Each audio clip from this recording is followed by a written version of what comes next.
فرنسا راهي امنا وهي اللي رباتنا واعطت لنا هذا الخير.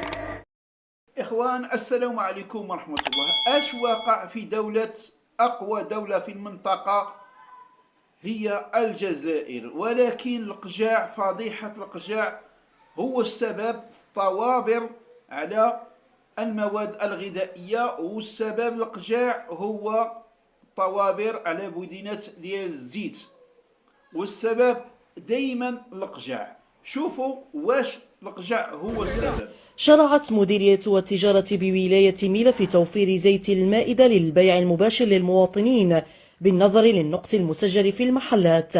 العملية عرفت إقبالا كبيرا مما خلق طوابير طويلة. ما عندناش زيت، ما عندناش. انا لا مسا ما عندناش زيت. شحال وانتم ما عندكمش؟ بالك 3 شهور درك ما كانش. 3 شهور ما كانش. عندك بزاف وانت تستنى هنا في لاشان؟ عندي ساعة انا ندير لاشان. انا بالك في الشهر ما دخل الدار، هو شهر وشي حاجات. انا الشهر هادو عازمين من الشهر نروح نديو واحد البيدون، هاي السبع سنين جاو قاعدين هكا. عندك بزاف وانت مدير لاشان؟ بالك واحد الساعة وربع هكذاك. المبادرة لقت استحسانا لكن الطوابير طويلة جدا. الانسان عيان يخدم، عيان يتبع البيدون تاع الزيت. لا صح.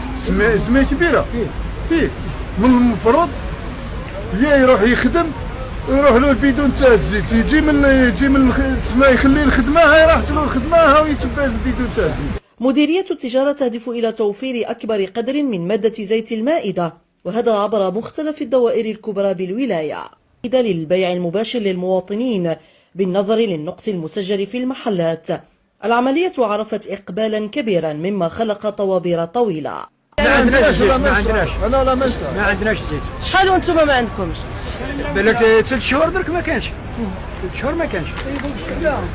كما شاهدتم معنا هكذا يعيشوا، وهكا كيعيشوا هاد الدولة اللي حشرنا الله معها في الجوار.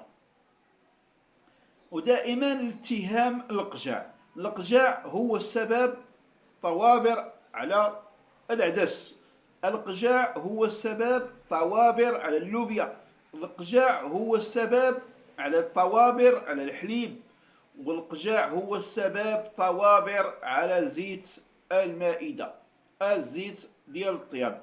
خوتي العزاز، شكرا لكم على المتابعة، ما تنسوناش باللايكات ديالكم فضلا وليس امرا.